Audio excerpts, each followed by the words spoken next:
In this episode, we are examining the Midland Refinery case, a story not of sudden explosions, but of slow, methodical concealment.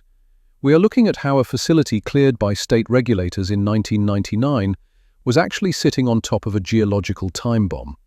Tonight, we begin with the 2005 environmental assessment, the document that finally peeled back the layers of concrete and bureaucracy to reveal the chemical truth beneath the soil. Dr. Elena Vance did not start the morning by looking at the soil itself, but rather at the paper trail that claimed to describe it. She stood in the center of the temporary command center, established in the refinery's defunct administration wing, a room that smelled of stale carpet and ozone. On the table before her sat a heavy, corrugated box labeled Archival Baseline, 1995. She reached inside and pulled out a sample jar. The label was yellowed, the adhesive failing at the corners. It was marked N-Quad-04, Northern Quadrant, Sample 4. According to the manifest attached to the box, this jar was supposed to contain varying grades of sandy loam, consistent with the upper shelf of the Midland Basin. Elena twisted the cap. It gave way with a gritty friction. She tipped the contents onto a white ceramic tray. It wasn't sandy loam. It was dense grey clay, streaked with distinct dark banding. She picked up the corresponding logbook, flipping to the entry dated August 14, 1995. The entry, signed by a junior technician, listed the porosity of the sample at 22%, a number indicative of loose, permeable soil. But the clay sitting on her tray was practically impermeable. If the ground in the northern quadrant was actually this dense clay, liquids wouldn't drain through it. They would pool, spread sideways, and accumulate. "Sarah," Elena said, her voice flat, barely carrying over the hum of the overhead fluorescent lights. Sarah Jenkins, the liaison from the State Regulatory Board, looked up from her laptop. She was sitting 3 desks away, surrounded by stacks of permit applications she had processed years ago. Sarah looked tired, her posture guarded. She adjusted her glasses, a nervous tick she had repeated a dozen times in the last hour. "What is it?" Sarah asked. "The 1995 baseline physicals," Elena said, tapping the ceramic tray. "They don't match the physical sample retained in storage. The log says loam. The jar contains clay." Sarah stood up and walked over, her heels clicking rhythmically on the linoleum. She peered at the grey earth on the tray. That could be a labeling error. 1995 was a transition year for the filing system. We moved from paper to the digital Oracle database. "A labeling error changes a file name," Elena said, picking up a steel spatula and pressing it into the clay. It held the impression perfectly. "It doesn't change the geology of the site. If the state approved the drainage plan based on high permeability loam and the reality was low permeability clay, then every flow model for the last 10 years is wrong." Sarah crossed her arms. "The 1995 audit was conducted by an external contractor. We just verified their methodology." "Then the methodology was flawed," Elena said. She scraped the clay back into the jar. "I need the raw field notes from the northern quadrant, not the typed reports, the handwritten field notes." "Those are in deep storage," Sarah replied. "It might take days." "We have 3 months to finish this assessment," Elena said, wiping her hands on a cloth. "If the baseline is wrong, the conclusion is wrong. Get the notes." Elena watched Sarah retreat to the phone in the hallway. There was a tension in Sarah's shoulders that suggested this wasn't just administrative annoyance. Sarah had been the one to expedite the renewals in 2002 and 2004. If the baseline data from 1995 was proven to be visibly fraudulent, those renewals would look less like bureaucratic routine and more like negligence. Elena turned back to the map pinned to the corkboard. It displayed the Midland Refinery's geographical layout as it stood in 1995. The facility was a sprawling industrial complex, shaped roughly like a trapezoid, bordered to the west by the state highway and to the east by a dense buffer zone of pine forest. The northern quadrant, where the sample jar ostensibly came from, housed the primary separation tanks. These were massive, cylindrical structures designed to strip sulfur from crude oil. Below the surface, the engineering schematics showed a dual-layer containment system, a primary liner of high-density polyethylene sitting on a bed of compacted sand, followed by a secondary clay liner. The theory was simple. If the tank leaked, the plastic caught it. If the plastic tore, the sand slowed it down. If the sand saturated, the clay stopped it. But the sample in the jar suggested the, quote, 16-layer might not exist, or worse, that the natural soil had been misidentified to save on construction costs. Elena sat down at her computer and opened the digitized file for the 1995 environmental audit protocols. She needed to understand what they were looking for back then. The document was dry, filled with standard boilerplate language about, quote, 17 and, quote, 18. She scrolled to the section on, quote, 19. In 1995, the refinery had just completed a massive expansion. The audit was meant to establish that the land was clean prior to the new operations. The data tables showed low levels of hydrocarbons, trace amounts really, which the report attributed to, quote, 20, quote, essentially exhaust from the highways settling on the dirt. Elena pulled up a secondary window on her screen, the 1996 annual review. She compared the numbers. 1995, benzene, 0.02 parts per million. 1996, benzene, 0.05 parts per million. A slight increase, statistically insignificant, according to the summary text.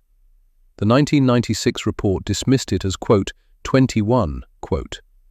She went to 1997. 1997, benzene, 0.04 parts per million. It went down.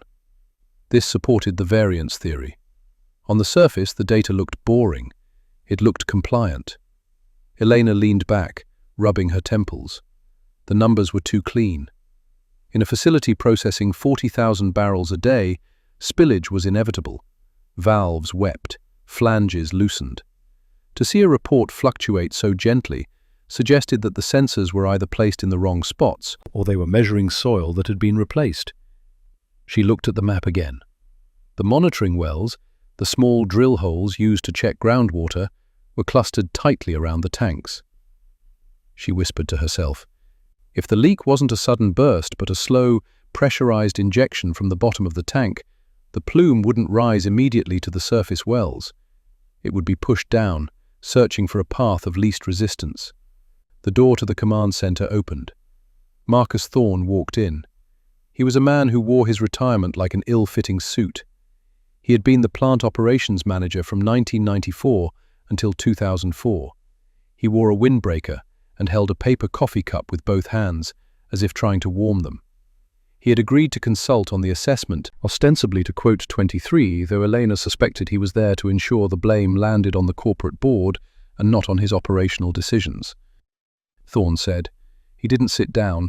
He stood near the door, keeping his distance from the evidence table. Mr. Thorne, Elena said, not looking up from her screen. The sample from the northern quadrant is clay. The report says sand. Do you recall any soil substitution orders during the Phase 2 expansion? Thorne took a sip of his coffee. He took his time answering.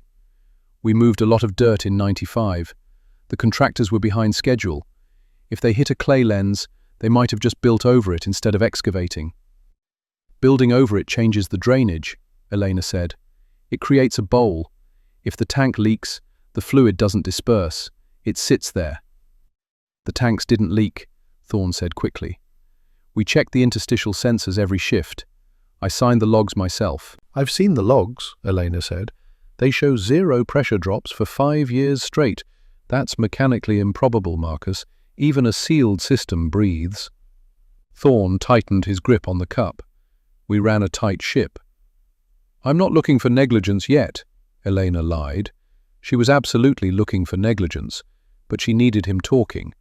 I'm looking for anomalies. Look at this. She turned her monitor so he could see. She brought up a digitized satellite image from 1997. It was grainy, black and white, sourced from the USGS archive. This is the eastern buffer zone. Elena pointed to the tree line bordering the refinery. In 1995, the canopy density is uniform. Now, look at 1998. She clicked to the next image. A distinct, pale streak ran through the darker grey of the forest. It wasn't a clearing. It was a thinning. The trees were still there, but they were losing their leaves. Thorne said, parroting the standard defense she had read in the corporate files. Elena said, she traced the pale streak with her mouse. It originated exactly adjacent to the northern quadrant tanks, moving eastward, downhill. Thorne insisted. Elena said. Thorne set his coffee down on a filing cabinet. He looked at Sarah, who was still on the phone in the hallway, her back to them. He reached into his windbreaker and pulled out a blue plastic-bound folder. It wasn't an official company document. It was a generic binder, the kind you buy at a drugstore. The 1997 reports you have, Thorne said, his voice dropping to a murmur. Those were finalized by the legal department in Houston. They smoothed the data averages. Elena stared at the blue binder. Smoothed them? They took the 12-month aggregate, Thorne said. If we had a spike in March but low levels in November, they averaged it out to show compliance. It's standard practice. It's falsification if the spike exceeds the acute toxicity limit, Elena said, her pulse quickening. Thorne slid the blue binder across the table. This is the raw feed from the external lab. Before it went to Houston. This is 1998. Elena opened the binder. There were no cover sheets, no executive summaries, just rows of dot matrix printed numbers. She scanned the columns for the eastern buffer zone samples. Sample EBZ09. October 1998. Lead, 450 parts per million. Arsenic, 85 parts per million. The legal limit for residential soil was 400 for lead. For an industrial buffer, it was higher, but the jump was staggering. The 1997 report had listed lead at 12 parts per million. This isn't variance, Elena said softly. This is a plume. It rained heavily in October 98, Thorne said, staring at the floor. 3 inches in 2 days.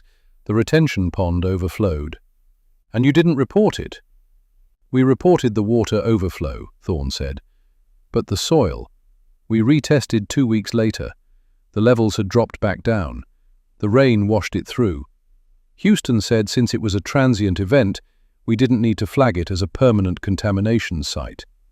Elena looked at the numbers again. If the levels dropped in 2 weeks, the lead didn't just vanish. It washed down, deeper, into the aquifer. Elena said, placing her hand on it. Thorne said.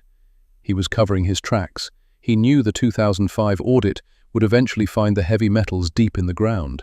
By handing this over now, he was positioning himself as a cooperative witness rather than a conspirator. Elena pulled a fresh notepad toward her. She needed to cross-reference this new data with the soil density reports. Elena called out. Sarah hung up the phone and returned to the room. She paused, looking at the blue binder, then at Thorne's anxious expression. Sarah said slowly. Elena said. Sarah sat at her terminal. Elena said. She flipped through the blue binder to the physical characteristics section of the lab report. Sarah asked. Elena said, her mind racing. Elena stood up and walked to the whiteboard. She erased the clean, straight lines of the containment diagram. She said, drawing a jagged line. She drew a heavy arrow pointing down. She turned to Thorne. Thorne said. Elena corrected. She looked at the 1998 map. There was a maintenance road running through the buffer zone. Elena asked. Thorne nodded. Elena closed her eyes. Thorne protested. Elena said. The room fell silent. The hum of the refrigerator in the corner seemed deafening. Elena sat back down. She opened the blue binder again, turning to the very back. A loose sheet of paper was tucked into the plastic pocket of the back cover. It wasn't a lab report. It was a handwritten log, scribbled in ballpoint pen. It was dated January 1999. Sample set B12. Location, drainage outflow 3. Visual, sheen present. Odor, sweet, aromatic. And below that, a single set of numbers that had never made it into any digital system, any state report, or any corporate summary. Benzene, 1,200 parts per million. Elena looked up at Sarah, then at Thorne. The 1999 safety report declared the site clean, Elena said, her voice shaking slightly. It certified that no groundwater contamination existed. She held up the handwritten note. This sample was taken 3 months before that certification was signed. 1,200 parts per million. That's not a leak, Marcus. That's pure product. Thorne looked at the paper, his face draining of colour. I never saw that page. I swear, that's not my handwriting. Then whose is it? Sarah asked, stepping closer to see. Elena recognized the initials scrawled at the bottom of the page. R.D. Richard Davis, Elena said. The lead safety officer who died of a heart attack in 2001. Convenient, Sarah muttered. Or consequential, Elena said. She placed the note in a clear plastic evidence bag. We have the clay, we have the blue binder, and now we have proof that in January 1999, someone knew the groundwater was poison and buried the data. Elena looked at the clock. It was 2 a.m. We're not just auditing a refinery anymore, she said, sealing the bag. We're excavating a crime scene. The silence that followed Elena's declaration was not empty. It was heavy, pressurized, as if the air in the cramped trailer had been replaced by the very slurry they were discussing. The fluorescent tube overhead buzzed with the frantic energy of a dying insect, casting a flickering, sickly pallor over Marcus Thorne's face. He looked less like a site manager now, and more like a structure that had lost its load-bearing walls. Sarah broke the tableau. She moved with the fluid, predatory grace of a litigator who smells blood in the water. She reached past Elena and unzipped her leather satchel, the sound sharp and tearing in the quiet room. We need to digitize this immediately, Sarah said, her voice dropping to a low, urgent register. And we need to get this binder off-site. If Thorne knows, others know. And if others know, security will be conducting a sweep before the shift change.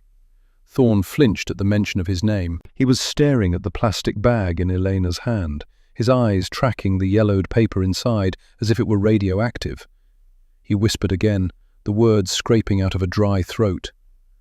Elena placed the evidence bag carefully into the interior pocket of her heavy canvas field jacket, zipping it shut and buttoning the flap. She could feel the crinkle of the plastic against her ribs, a physical weight, a tumor of truth pressed against her heart. She turned to Thorne, her expression softening only by degrees. She needed him functional, not catatonic. Elena said. She checked her watch. Thorne stammered, looking around the office at the piles of rolled blueprints and the half-drunk mug of cold coffee. Sarah said, snapping her bag shut. Thorne nodded, a jerky, puppet-like motion. Elena commanded. Thorne hesitated, his hand hovering over the blue spine of the binder. He looked at it with genuine revulsion. This was the history of his career, the record of his labor, and he now realized it was also the obituary for the town of Oakhaven. He grabbed it, his knuckles turning white, and tucked it under his arm. They stepped out of the trailer and into the sensory assault of the refinery at night. The transition was jarring. Inside, the air had been stale with dust and old toner. Outside, the atmosphere was a living, breathing, toxic entity. The smell of sulfur and processed hydrocarbons was thick enough to taste, a metallic tang that coated the tongue. The night was not dark. It was illuminated by the dystopian orange glow of high-pressure sodium lights and the erratic, hellish flaring of the burn-off towers. Giant flames licked at the low-hanging clouds, painting the underbelly of the sky in bruising shades of purple and charcoal. Rain had begun to fall again, a cold, miserable drizzle that slicked the asphalt and made the miles of piping gleam like wet bone. Sarah said, leaning close to be heard over the industrial din, the constant hiss of steam, the rhythmic thudding of compressors, the distant shriek of metal on metal. They walked in a tight formation, Elena took the lead, her boots crunching on the gravel that lined the walkway. She kept her head on a swivel, scanning the shadows between the massive storage tanks. These tanks, cylindrical behemoths painted a deceptively cheerful white, loomed over them like silent sentinels. Each one held millions of gallons of volatile product, yet it was the invisible threat under their feet that terrified her most. Thorne walked between them, huddled into his reflective vest. He kept glancing toward the main administration building, a brutalist concrete block glowing with lights in the distance. Elena murmured, sensing his lag. Thorne said, his voice barely audible over the hiss of a nearby steam vent. He pointed to a strip of gravel running parallel to the walkway. Elena looked down at the innocuous strip of gravel. To the untrained eye, it was just drainage. To her, it was an injection needle. Elena said, her mind racing through the hydrogeology. Thorne muttered. Sarah corrected. They reached the edge of the processing unit. Ahead lay the vast, open expanse of the employee parking lot. It was largely empty at this hour, save for a few scattered trucks and the shift workers' sedans. Sarah's rental, a nondescript grey SUV, sat under a flickering light post near the perimeter fence. As they stepped off the curb, a pair of headlights swept across them. Elena froze, her hand instinctively going to the pocket containing the evidence bag. A white pickup truck, with the refinery's logo emblazoned on the door, rolled slowly past them. The driver, a shadow behind tinted glass, slowed to a crawl. Thorne stopped breathing. The window of the truck rolled down. A blast of country music escaped into the night air. A security guard, heavy-set with a thick moustache, leaned out. "Working late, Mr. Thorne?" the guard asked. His eyes flicked to Elena and Sarah, lingering on their visitor badges. Thorne swallowed. Elena saw his throat work. He needed to sell this. If he folded now, the binder would be confiscated and they would be escorted off the property, or worse, detained until the legal team arrived to bury them in injunctions. "Just verifying the heavy metal readings in Sector 4, Thorne said. His voice was higher than usual, but steady enough. "These ladies are from the compliance audit team. We're checking the runoff regarding the storm warnings." The guard looked up at the sky, letting the rain hit his face. "Nasty night for it. Forecast says we're getting 2 inches before dawn." "That's why we're here," Elena added, projecting a boredom she didn't feel. The guard chuckled. He rolled up the window. The truck tires crunched on the wet pavement as he pulled away, continuing his patrol loop. Sarah let out a breath that sounded like a hiss. They reached the SUV. Sarah unlocked it remotely, the lights flashing a welcoming amber. They piled in, Sarah in the driver's seat, Elena shotgun, Thorne in the back with the binder clutched to his chest like a life preserver. Sarah turned the key. The engine purred to life, a stark contrast to the rough, mechanical roar of the refinery outside. She didn't gun it. She backed out slowly, maintaining the illusion of calm professionalism until they cleared the main gate. The guard at the gatehouse waved them through without looking up from his tablet. As the heavy chain-link gates slid shut behind them, Elena felt the muscles in her neck uncoil, only to retighten as the reality of what they carried settled in. Thorne asked. Sarah said, her eyes glued to the rearview mirror. Elena said. Sarah nodded and merged onto the state highway. The refinery receded in the rear window, a glowing city of poison that slowly shrank into a singular, malevolent point of light. The drive was silent for the first 10 minutes. The landscape passing by was the, quote, 140, the buffer region between the industrial titan and the rest of the world. They passed rows of small, dilapidated houses with peeling paint and overgrown yards. Swing sets rusted in the rain. These were the homes of the people who drank the water. Elena looked out the window, watching the dark silhouettes of trees whip by. She said softly. Thorne didn't answer immediately. "I know it's high." "The federal limit for benzene in drinking water is 5 parts per billion," Elena said, turning in her seat to look at him. 5, not 1,200. You weren't just leaking, you were injecting pure carcinogens into the water table.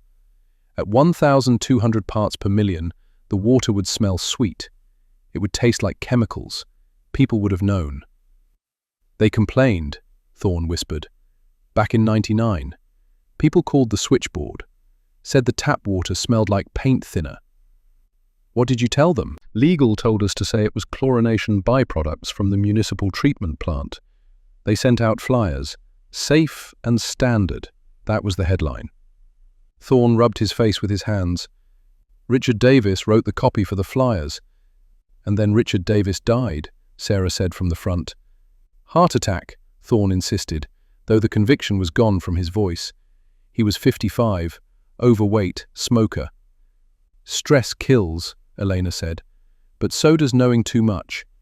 Who signed the check for the gravel markers? Who approved the budget for the French drains? Thorne closed his eyes, leaning his head back against the headrest. Vance, regional VP, he said, get the road fixed. I don't care how you do it, just don't hold up the tanker trucks. He signed the authorization. Vance is now the CEO of Petrichor Global, Sarah noted dryly. Of course he is. The rain intensified, drumming against the roof of the car like 1,000 nervous fingers. The rhythmic sweeping of the wipers was hypnotic. Elena pulled her laptop out of her bag. I need to start mapping this. Marcus, the note said, drainage outflow 3. Where does that outflow discharge? It feeds into Founders Creek, Thorne said. Elena stopped typing. A chill that had nothing to do with the damp clothes went down her spine. Founders Creek? That's the primary recharge zone for the municipal aquifer. It feeds the reservoir. I know, Thorne said, I know. If that sample was taken at the outflow, Elena calculated, then the plume didn't just stay under the refinery, it migrated. Fast. The gravel trench acted as a high-speed conduit, shooting the benzene into the creek bed before it could volatilize. We're talking about a massive exposure event, Sarah said. Not just chronic, acute. January 1999, Elena murmured. She began typing furiously. There was a flu outbreak in Oakhaven that winter. I remember reading the old newspapers in the library archives. Schools closed for a week. High fevers, nausea, dizziness. Symptoms of benzene poisoning, Sarah finished. They passed it off as the flu. They poisoned a whole town and called it winter sickness, Elena said, her voice trembling with suppressed rage. They pulled into the parking lot of the Double T Diner. It was a chrome and neon oasis in the darkness, surrounded by semi-trucks idling with their running lights on. Sarah parked in the shadows between two massive rigs, shielding the small SUV from the road. Leave the phones in the car, Sarah instructed. If they're tracking GPS, we go dark now. They grabbed the binder and the laptop. The diner was warm, smelling of frying bacon and stale cigarette smoke, a scent that had seeped into the vinyl booths over decades. It was mostly empty, just a few truckers hunched over coffee cups, and a waitress who looked like she'd been working the graveyard shift since the Reagan administration. They took a booth in the far back corner. Elena slid onto the cracked red vinyl, immediately clearing a space for the binder. Coffee, black, pot of it, Sarah told the waitress as she approached, and keep it coming. Once the waitress shuffled away, Elena opened the binder. She turned to the handwritten log again. She needed to verify the chain of custody, even if it was just in her head. Okay, Elena said, uncapping a pen. We build the timeline. October 1998. The road fails. Thorne installs the drains. November 1998. Heavy rains. El Niño year, Thorne added. It rained for 3 weeks straight.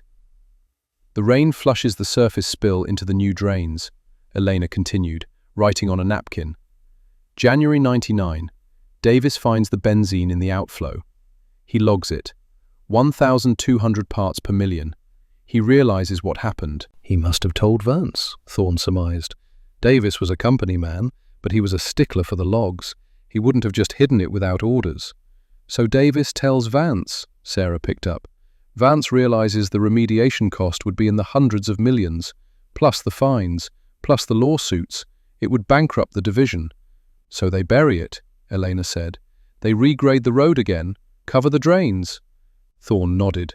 February 99, we paved it. Asphalt, 4 inches thick, capped it off. They told me it was to prevent dust. They capped the evidence, Elena said, and then Davis dies in 2001, and the log gets lost in the back of a binder that nobody looks at because the digital system is more efficient. Until you showed up, Thorne said, looking at Elena with a mixture of fear and awe. Why did you look? The digital reports were clean. The soil doesn't lie, Elena said quietly.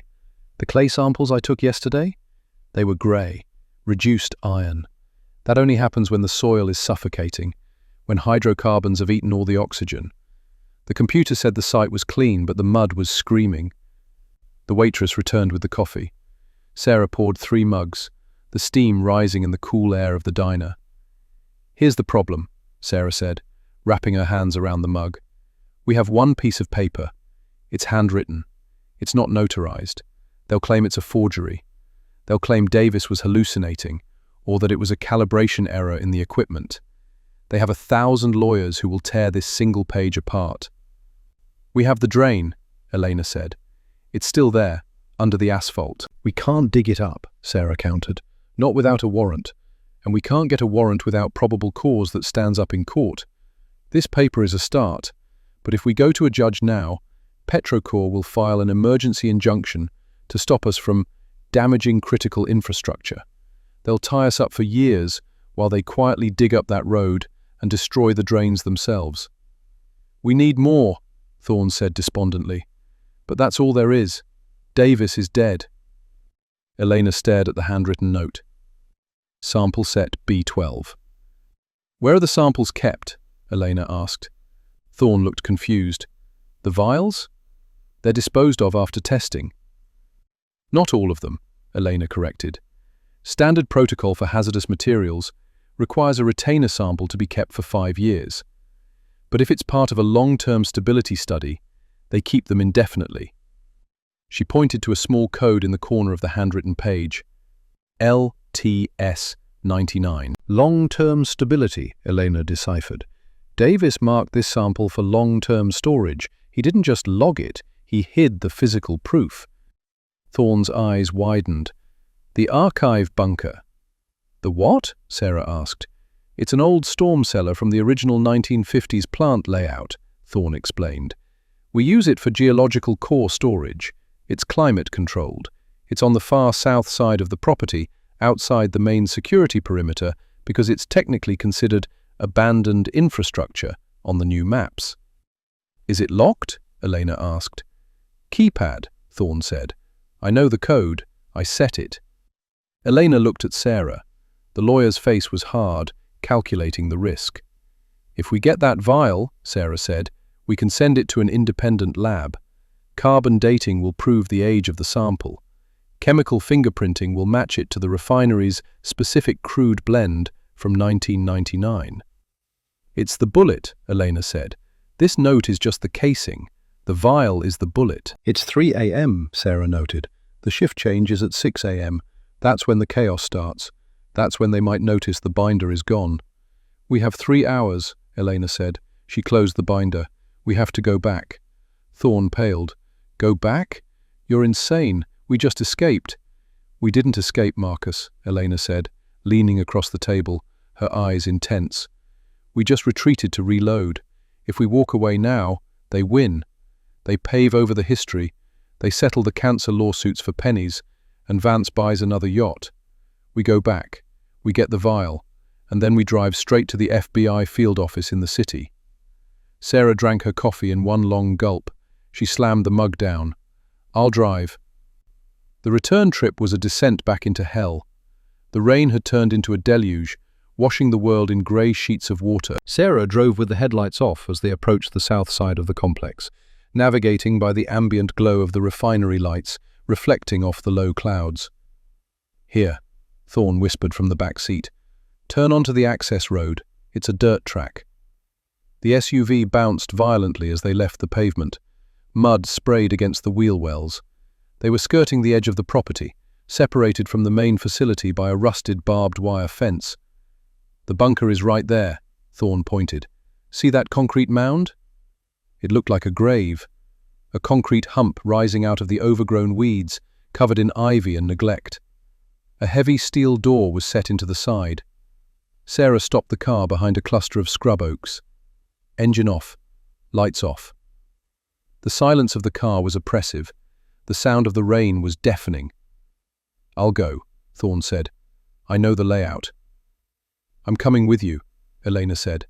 "I need to verify the seal on the vial." "I'll stay with the car," Sarah said, pulling a tire iron from under the driver's seat. Elena and Thorne slipped out into the storm. The mud sucked at their boots. The cold rain soaked them instantly, plastering Elena's hair to her face. They ran low, crouching through the tall grass until they reached the concrete door. Thorne wiped the rain from the keypad. He punched in a 6-digit code. Nothing happened. "Battery might be dead," he cursed. He punched it again, harder. A small red light blinked, then turned green. A heavy solenoid clanked inside the door. Thorne heaved on the handle, the rusted hinges screaming in protest. He pulled it open just wide enough for them to slip inside. The air inside was cool and smelled of earth and old stone. Thorne clicked on a flashlight he had taken from the car. The beam cut through the darkness, revealing rows of metal shelving stacked with cardboard boxes and plastic tubes. "LTS 99, Elena whispered. "Look for the year." They moved down the aisles. 1995, 1997, 1998. "Here," Thorne said, 1999. He pulled a dusty box from the shelf. His hands were shaking so badly he almost dropped it. He set it on a workbench and tore open the flaps. Inside were racks of small glass vials, each capped with a Teflon seal. Elena shone her light on the labels. B10, B11. Her finger stopped.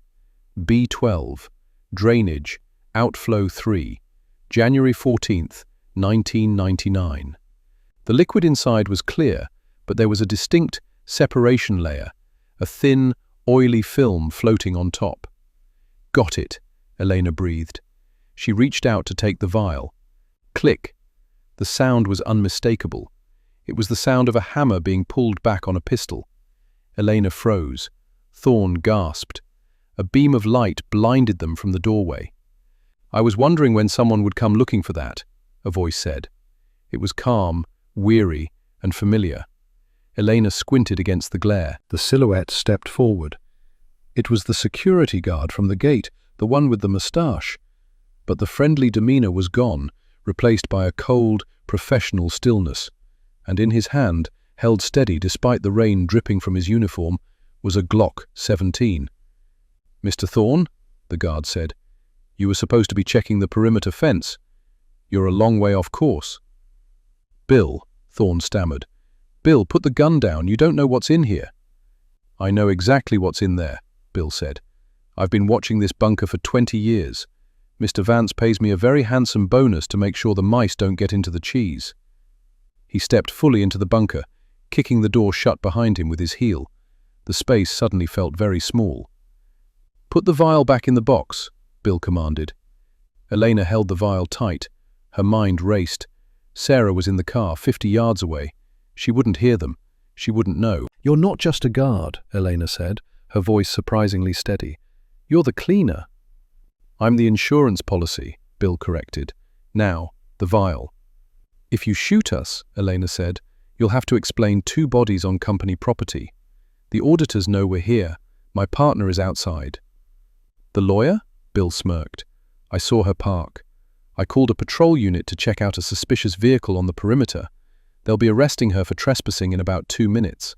By the time they process her, you 2 will be tragic accidents, confined space entry, carbon monoxide poisoning, very common in these old bunkers."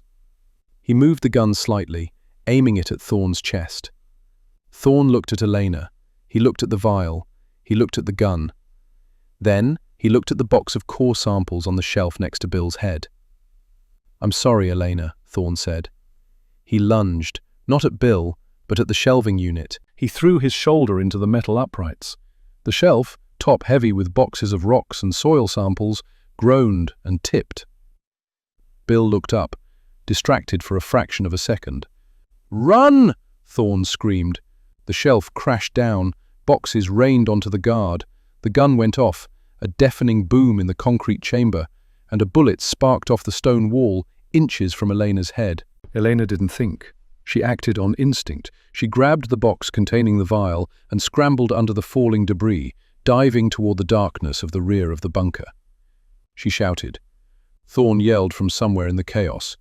He had tackled Bill, and the two men were grappling on the floor amidst broken glass and spilled dirt. Elena saw a second exit, a rusted ladder leading up to a ventilation hatch. She scrambled up it, the box tucked under one arm. She shoved the hatch open. It gave way with a screech of metal, opening into the rainy night. She pulled herself up and out, gasping for air. She was on top of the concrete mound. Below, inside the bunker, she heard another gunshot. Then silence. She screamed. No answer. She scrambled down the side of the mound, clutching the vial. She hit the mud and sprinted toward the car. Sarah was standing outside the SUV, looking toward the bunker, the tire iron in her hand. Sarah yelled. Elena cried, reaching the car. Sarah pointed to the access road. Blue and red lights were flashing against the trees. The police, or refinery security, were closing in. Sarah shouted, grabbing Elena by the jacket and shoving her into the passenger seat. Elena slammed the door shut, just as Sarah floored the accelerator. The SUV spun in the mud, found traction, and roared back onto the dirt track. As they sped away, Elena looked back. The bunker was silent. The flashing lights were converging on it. She looked down at her hand. She was still clutching the single glass vial. Inside, the clear liquid, with the deadly oily sheen, swirled violently. Benzene, 1,200 parts per million. She had the bullet, but she had left the gun behind. Elena slumped back in the seat, the adrenaline crashing into grief. She watched the refinery fade into the distance again, but this time, the lights didn't look like a city. They looked like the eyes of a beast that had just been woken up. He saved us, Elena whispered. We make it count, Sarah said, her knuckles white on the steering wheel, tears streaming down her face. We make every single drop count. Elena held the vial up to the dashboard light. It was small, fragile, and lethal. It was the end of Petrichor. Drive, Elena said, her voice hardening into steel. Don't stop until we hit Washington. The tires of the SUV hummed a low, vibrating note against the asphalt of the interstate, a sound that felt less like a journey and more like a sustain pedal held down on a piano. Sarah Jenkins gripped the wheel at 10 and 2, her knuckles pale under the passing sodium light. The speedometer needle held steady at 5 miles above the limit, fast enough to make distance, slow enough to be invisible to a state trooper. Beside her, Dr. Elena Vance did not look back. The refinery was 30 miles behind them now, a dark smudge on the horizon of her memory, but the smell of wet earth and oxidized iron seemed to cling to the fibers of her coat. She held the vial in her lap. The glass was cool, the liquid inside shifting sluggishly with the motion of the car. It looked like water, but the heavy, oily refraction of light near the meniscus told a different story. We need to get off the main road, Elena said. Her voice was steady, stripped of the panic that had fueled their sprint from the bunker. It was the voice of the auditor now. If Thorne's security team is coordinating with local law enforcement, the highway cameras will flag us before we cross the state line. Sarah nodded, her eyes darting to the rearview mirror. There's a turnout near the watershed management station. It's an access road for the Forestry Service. I used to park there when I was doing spot checks in 2002. Go there. We need light, and we need to catalogue what we have before we move again. Sarah took the exit. The SUV dipped down a ramp and onto a gravel track that wound through a dense thicket of pine. The suspension creaked as they navigated the ruts, finally coming to a halt in a clearing surrounded by looming timber. Sarah killed the engine. The silence that rushed in was heavy, filled only by the ticking of the cooling radiator and the rhythmic patter of rain on the roof. Elena engaged the dome light. The sudden illumination made them both squint. In the back seat, the canvas duffel bag Marcus Thorne had thrown to them sat like a dark monolith. He knew, Elena whispered. She reached back and hauled the bag into the front, resting it on the center console. He didn't just decide to help us tonight, he had this ready. He was the operations manager, Sarah said, staring out at the rain-streaked windshield. Nothing happened at Petrocore without a contingency plan. I never thought he'd be the one to pull the trigger on his own career. He didn't do it for his career. He did it because the math finally stopped working in his favor. Elena unzipped the bag. Inside, there were no clothes or personal effects. It was entirely filled with documentation. Hard drives wrapped in anti-static bags, reel-to-reel tapes, and 3 thick binders. Elena pulled out the one on top. It was blue, the plastic cover scratched and faded, labeled in permanent marker, 1998 to 2004, subsurface baseline. Okay, Elena said, opening the binder. She adjusted her glasses, the scientist taking over completely. If we're going to Washington, we can't just walk in with a vial of benzene. That proves a leak exists today. It doesn't prove they lied about it for 5 years. We need to build the timeline. Sarah turned in her seat to look at the pages. Where do we start? We start with the ground itself. Elena flipped past the table of contents to a series of geological cross-sections. This is why the EPA bought their story. Look at this.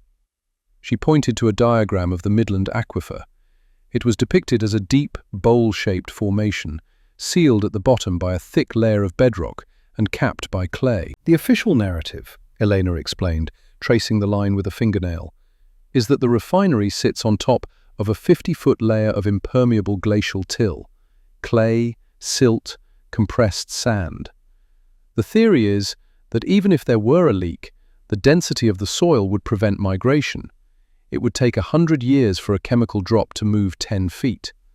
That's what the initial permit application claimed, Sarah said. I remember reviewing it. Low hydraulic conductivity. They said the site was geologically inert. Elena flipped the page. But look at Thorne's personal notes. Overlaid on the official map was a transparency sheet. On it, drawn in red ink, were jagged lines cutting through the clay layer. Sand lenses, Elena said. Fractures. The glacial till isn't a solid block. It's Swiss cheese. There are veins of coarse sand running through the clay like arteries. If a contaminant hits one of these veins, it doesn't move inches a year. It moves feet per day. She turned to the section marked 2001. Here, Eleanor said. This is the first smoking gun. The page displayed a spreadsheet of water quality tests from the perimeter monitoring wells, the wells that were supposed to be clean. September 2001, Eleanor read. Monitoring well 4, located on the southwest perimeter.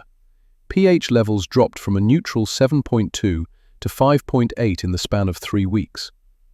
Sarah frowned. Acidification? And this, Eleanor pointed to a column labeled ClO4. Perchlorate traces, 4 parts per billion. It's small, barely detectable, but it shouldn't be there at all. Perchlorate is highly soluble and mobile. It's the scout. If you see perchlorate, the heavy stuff is right behind it. I saw a report on this, Sarah said, her voice dropping. In early 2002, Petrocore submitted an addendum. They claimed the pH shift and the trace chemicals were coming from the timber mill 3 miles uphill. They said it was runoff from their wood treatment process. That was a false lead, Elena said, pulling a topographic map from the binder pocket. She spread it over the dashboard. Look at the hydraulic gradient. The water table flows southeast toward the Tittabawassee River. The timber mill is here, to the north. But the groundwater divide, she pointed to a ridgeline marked on the map, separates the mill's drainage basin from the refineries. Water from the mill literally cannot flow to monitoring well 4. Physics doesn't allow it. They lied about the direction of the water, Sarah realized. They relied on the fact that no one would double-check the deep earth gradient maps, Elena said. They blamed a neighbor, and the state closed the inquiry. Elena flipped forward in the binder. The dates scrolled by. 2002, early 2003. The numbers in Thorne's private log showed a steady, creeping escalation. The plume wasn't just sitting there. It was moving. It was seeking the river. Elena said, stopping at October 2003. Sarah closed her eyes, a memory surfacing. She whispered. Sarah said, opening her eyes. Elena scanned the data. She pulled out a glossy photograph clipped to the back of the 2003 section. It was a satellite image, grainy but clear enough to make out the color contrasts. Elena said. Sarah leaned in. In the center of the green canopy, there was a distinct brownish-grey streak running like a scar toward the river. Sarah said. Elena asked. Elena turned the page again. Now they were looking at internal maintenance logs. This was the part that turned negligence into a crime. Elena murmured. She ran her finger down the log for Tank Farm B, the area holding the benzene. Elena said, her voice hardening. She found a memo tucked between the log sheets. It was printed on yellow copy paper, marked Internal Correspondence Only. Elena said, Elena than internal copy paper. It was completely from engineering to M. Thorne, operations. Date, November 4th, 2003. Subject, Unit B liner integrity. Marcus, the soil gas readings near Unit B are off the charts. We have verified a breach in the primary liner, estimated at 3 meters in length. Repair requires a full shutdown and drain of the tank farm. Estimated downtime, 14 days. Estimated cost, $4.2 million. Current production targets cannot be met if we shut down. Please advise. Below it, in handwriting that Elena recognized as Thorne's, was a single scrawled note. Initiate patch protocols. Do not drain. Increase surface monitoring. Bury the soil gas data. Elena felt a chill that had nothing to do with the damp air in the car. 3, Sarah said quietly. Elena closed the binder. The weight of it felt immense. Elena said. She tapped the pocket of her coat. Sarah asked. Elena said. Elena reached back into the duffel bag. Her hand brushed against a small plastic case. It was an old dictaphone, the kind used for voice notes. Next to it was a microcassette labeled December 2004, Exit Interview. She ejected the tape currently in the machine and inserted the one from the bag. She pressed play. A burst of static filled the car, followed by the sound of a chair scraping against a floor. Then a voice. It was raspy, older. 348, Thorne's voice said on the recording. He sounded younger, more imperious than he had tonight. 349, the raspy voice replied. 350 sec, cat, Thorne said. 3 Halloway said. There was a trembling quality to his voice. 335, Thorne replied smoothly. 336, One's Halloway snapped. Sarah exchanged a look. Thorne warned. Thorne warned. Thorne said, she said themselves. Was waping. She said me fawn. She said, Alloway's voice rose, cracking. The tape clicked. Silence. Thorne's voice returned, but this time it was different, closer to the microphone, tired, defeated. This was a voice note recorded recently. Elena clicked the stop button. The silence in the SUV was absolute. Sarah whispered. Elena said the window. The rain had stopped and the clouds were breaking. Through the gap in the trees, she could see the faint glow of the highway. Elena put the dictaphone into her pocket, right next to the vial. Elena said. Sarah turned the key. The engine roared to life, the headlights cutting through the darkness of the forest. As they pulled back onto the road, the dread that had weighed down the car was replaced by a cold, sharp clarity. They weren't running anymore. They were hunting. The SUV lurched forward, tires biting into the gravel and wet pine needles that carpeted the logging trail. The chassis groaned as they navigated the ruts, the suspension fighting the uneven terrain that had been chewed up by years of neglect and recent storms. Elena didn't look back at the cabin. That rotting structure, hidden in the fold of the valley like a dirty secret, was no longer a refuge. It was a tomb of confessions, and they were leaving the ghosts behind. She kept her hand pressed over her pocket, feeling the hard, rectangular outline of the dictaphone. It felt heavy, denser than plastic and magnetic tape had any right to be. It possessed the gravitational pull of a collapsed star. If they were stopped, if they were searched, this small device would be the end of them. But if they made it to the district, it was the end of Northquest Energy. "Watch the dip," Elena murmured, her eyes scanning the periphery where the headlights carved tunnels through the mist. "I see it," Sarah replied, her voice tight. She wrestled the steering wheel, guiding the heavy vehicle around a washout where the mud had collapsed into a gully. The engine whined, a low mechanical complaint, before finding traction and pushing them up the incline. For the first 20 minutes, neither of them spoke of the tape. The act of driving required a singular, desperate focus. They were navigating a labyrinth of service roads, unmarked on standard GPS, relying on the topographic maps Elena had memorized days ago. The trees here were old growth, towering sentinels of oak and hemlock that seemed to lean in, conspiring to block their exit.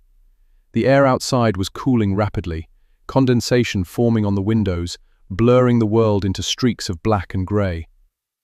Elena shifted in her seat, the adrenaline that had spiked during the playback beginning to curdle into a cold, vibrating anxiety. She looked at Sarah. The dashboard lights cast a sickly green glow over Sarah's profile. Her jaw was set so hard a muscle feathered beneath her ear. Sarah wasn't a field agent, she was a forensic accountant. She dealt in spreadsheets, in the paper trails of shell companies and offshore accounts. Tonight, she was driving a getaway car through the Appalachian foothills with enough evidence to topple a Fortune 500 conglomerate. "You okay?" Elena asked, the words sounding insufficient the moment they left her lips.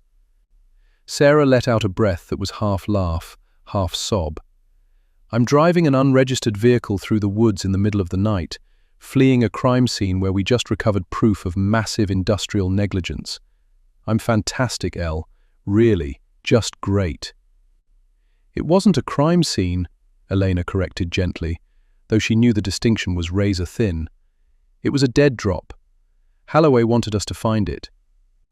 "Holloway is dead, Eleanor," Sarah shot back, glancing at her before snapping her eyes back to the track. "He died of a heart attack 3 weeks after that recording was made. We are carrying the reason he's dead in your pocket. Do you think Thorne is going to hesitate? If they were willing to poison the water table for 5 years to save on disposal costs, what do you think they'll do to 2 women in a Ford Explorer?" "They won't catch us," Elena said, forcing a certainty into her voice she didn't fully feel. Sarah countered. The car crested the final ridge, and the dense canopy finally broke.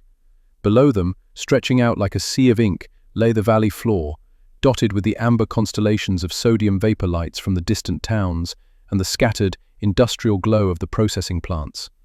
It was a deceptive beauty. From this distance, the lights looked warm and inviting, hiding the chemical reality of what was happening in the soil beneath.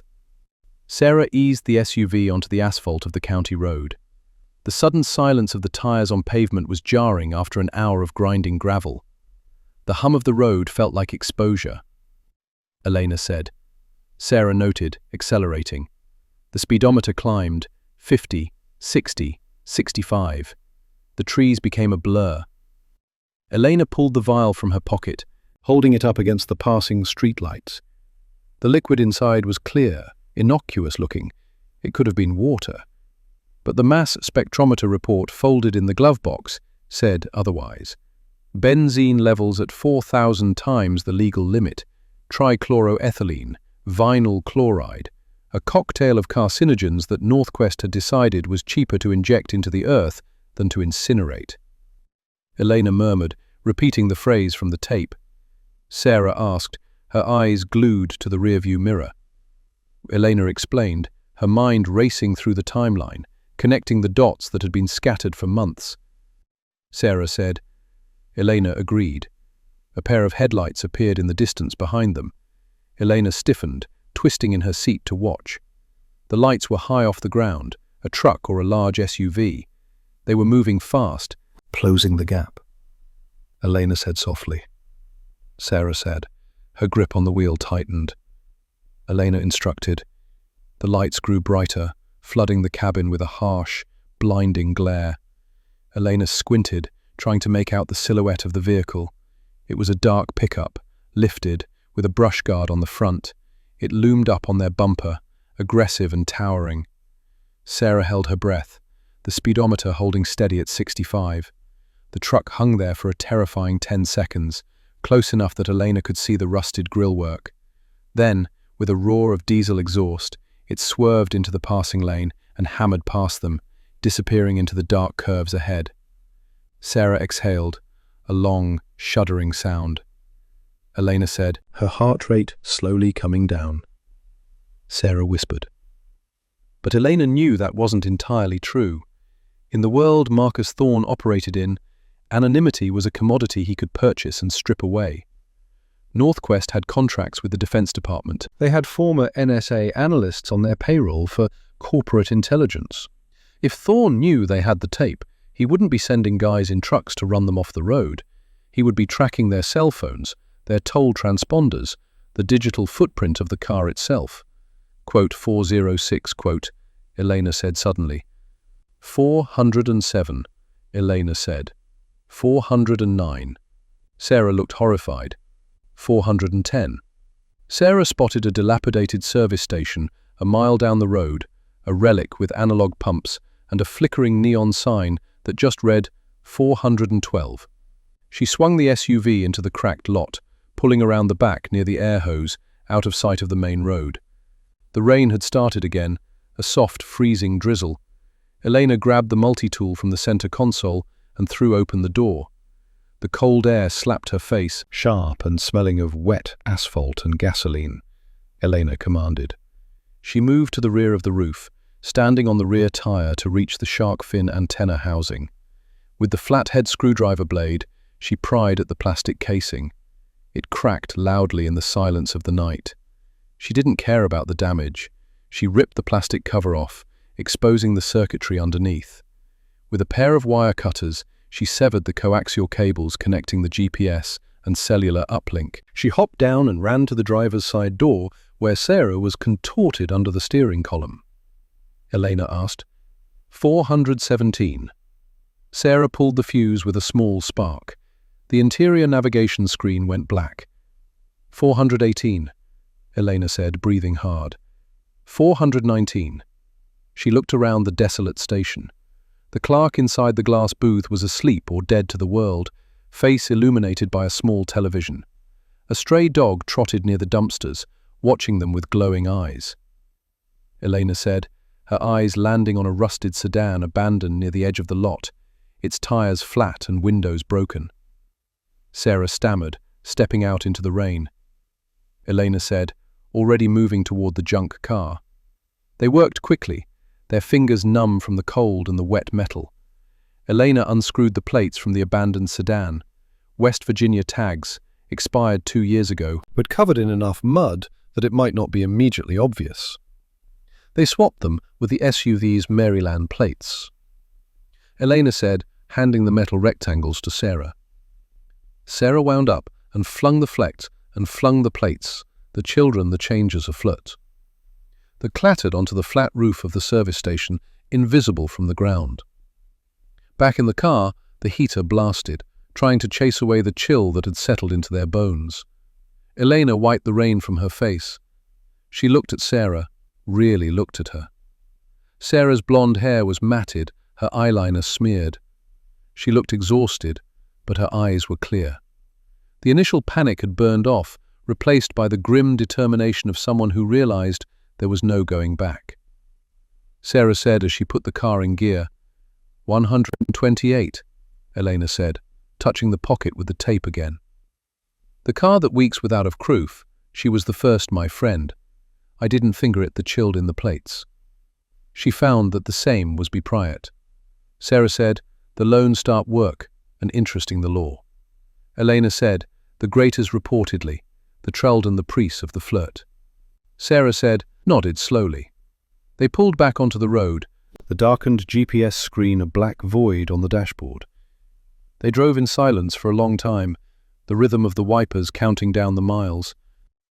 As they merged onto the interstate at Braxton, the world opened up. 3 lanes of blacktop stretching east, trucks thundered past, massive beasts of commerce oblivious to the war being fought in the white SUV. Elena reclined her seat slightly, trying to organize the chaos in her mind. They had the what and the how.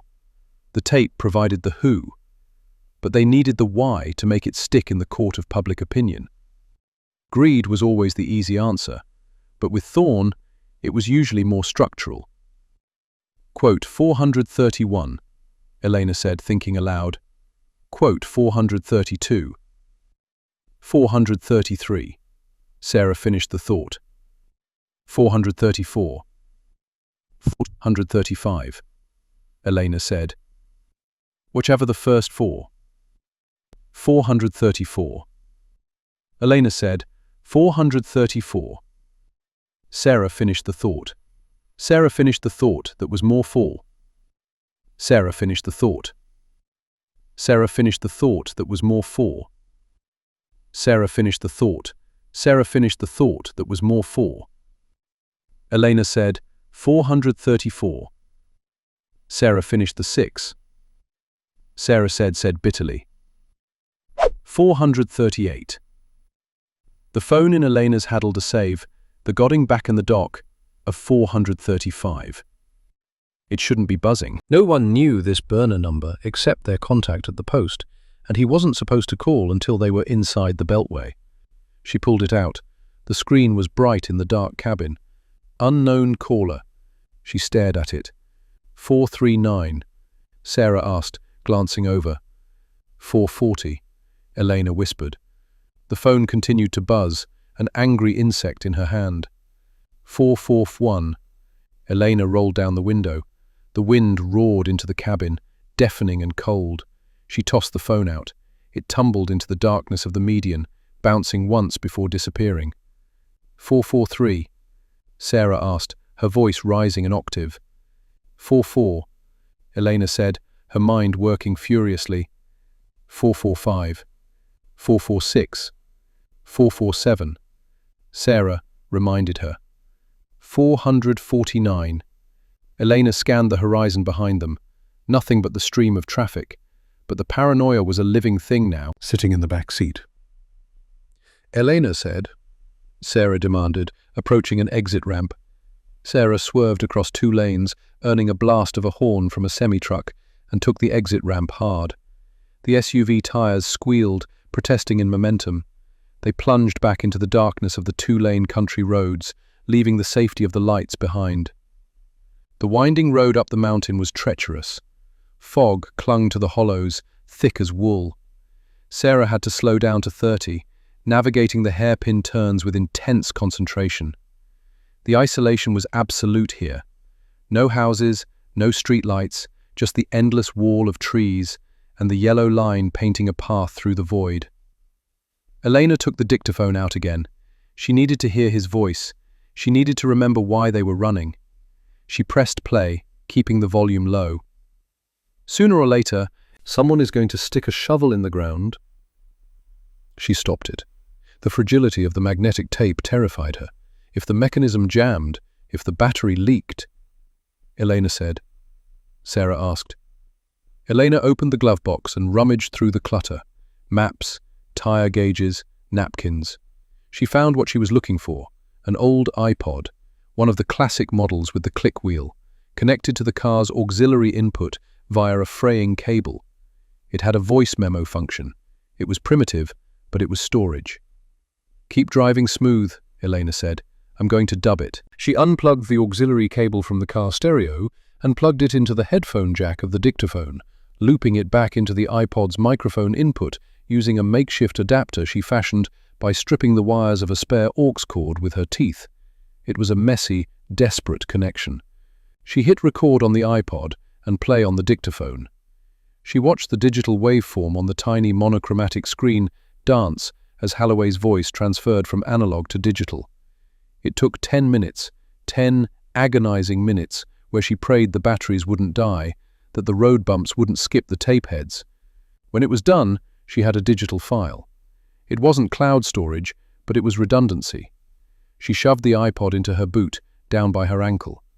The dictaphone went back into her jacket. 2 copies, 2 chances. Headlights, Sarah said, her voice dropping to a whisper. Elena looked back. A single set of lights was visible at the bottom of the switchback they had just climbed. They were moving fast, much faster than was safe for this road. They cut the corner, swinging wide, the beams sweeping across the trees like searchlights. "Is it them?" "They're taking the turns at speed," Elena observed. "That's not a local drunk. That's a driver who knows the chassis limits." "They've found us." "They predicted us," Elena corrected. "They saw us exit the highway and did the math. Route 55 is the only logical detour." "I can't outrun them on this road, Elena. This thing is a tank, not a sports car." "We don't need to outrun them. We need to blind them." The pursuing car was closing the gap. It was a black SUV, similar to theirs but newer, sleeker. It moved with a predatory grace, eating up the asphalt. "Up ahead," Elena said, pointing to the GPS map on her mental drive, since the screen was dead. "There's a scenic overlook. The Devil's Drop. It's a sharp left hook with a gravel pull-off." "And then what?" "Kill the lights." "Elena, I can't drive this road in the dark. We'll go off the cliff." "Not while we're moving. We pull into the overlook and kill the lights. We let them pass." "If they see us turn in." "They won't. There's a blind curve right before it. We'll have 3 seconds of cover. You have to time it perfectly." Sarah's hands were shaking, but she nodded. She watched the rear view. The lights behind them dipped as the pursuer hit a depression in the road. "Now!" Elena shouted. Sarah slammed the brakes, the ABS shuddering. She wrestled the wheel to the left, aiming for the gap in the guardrail that marked the overlook. The SUV skidded on the loose gravel of the pull-off, sliding sideways toward the edge of the drop. "Lights off! Brake lights too!" Sarah killed the master switch. She ripped her foot off the brake pedal and yanked the emergency brake. The car shuddered to a halt in total darkness. Below them, the valley was a black abyss. Above, the trees blocked the stars. They were invisible. A second later, the roar of an engine filled the air. High beams swept across the tree line, slicing through the fog. The black SUV tore around the corner, tires screaming for grip. It flew past the overlook, carrying too much speed, its momentum carrying it further up the mountain road. The red taillights flared as the driver braked for the next turn, and then they were gone, disappearing around the bend. Silence returned to the mountain, heavy and profound. The only sound was the ticking of their cooling engine and their own ragged breathing. "They'll realize we aren't in front of them," Sarah whispered. "They'll turn around." "We have 2 minutes," Elena said. "Maybe 3. "To do what? Go back down?" "No, we can't go back. They'll have a second car coming up the rear. We're boxed in." Elena looked at the map in her head, the geography of the area, the old logging roads that crisscrossed these mountains, remnants of the timber boom. "There's a fire road," Elena said, pointing into the dense brush at the back of the overlook. "It connects to the old Route 17. It's not paved. It's barely a trail." "Elena, look at this car. We have street tires. We have low clearance." "It's a Ford Explorer, Sarah. It's built for suburban moms to feel rugged, but it's still 4-wheel drive. Put it in low gear. Lock the differential." Sarah looked at the overgrown path. It looked like a tunnel into the heart of the wilderness. "If we get stuck. If we stay here, we get found. And if they find us out here, where there are no cameras and no witnesses, we become ghost wells, Sarah, just holes in the ground." Sarah shifted the transmission. A mechanical plunk signaled the transfer case engaging. "Hold on." She steered the car into the brush. Branches whipped against the windshield, screeching like banshees. The undercarriage scraped violently against rocks and roots. The car pitched and rolled, throwing them against their seatbelts. They were moving at 5 miles an hour, crawling through the undergrowth. They drove for what felt like hours, though it was likely only 30 minutes. The trail was a nightmare of mud and stone. Twice, they nearly bottomed out. Once, they had to stop and move a fallen log by hand, straining in the mud, their clothes soaked, their hands bleeding. But finally, the trees thinned. They emerged onto a cracked, forgotten paved road, old Route 17. Elena checked her watch. 3 a.m. "We're clear," she said. "This road dumps us out near Warrenton. We can catch the commuter traffic into the city." Sarah slumped over the wheel for a moment, resting her forehead on her hands. "I need coffee. I need a shower. I need a lawyer." "We have the lawyer," Elena said. "We're meeting him at the Lincoln Memorial, 5:30 a.m. "The Lincoln Memorial? A bit dramatic, isn't it?" "Public space, federal jurisdiction, lots of tourists even at dawn. Hard to make a scene." As they merged back toward civilization, the tension in the car shifted. It wasn't the frantic terror of the chase anymore. It was the heavy, solemn weight of responsibility. They were no longer prey. They were carrying the spear. Elena looked out the window as the first hints of false dawn began to bruise the eastern sky. The purple light revealed the silhouette of the suburbs, the neat rows of houses, the sleeping families. People who turned on their taps and drank the water without a second thought. People who trusted the systems put in place to protect them. Thorne had broken that trust. He had monetized it, packaged it, and sold it. She touched the dictaphone one last time. Elena said softly. Sarah's eyes hardened in the reflection of the dashboard. The city limits of Washington, D.C. approached. The Washington Monument stood in the distance, a pale needle against the sky.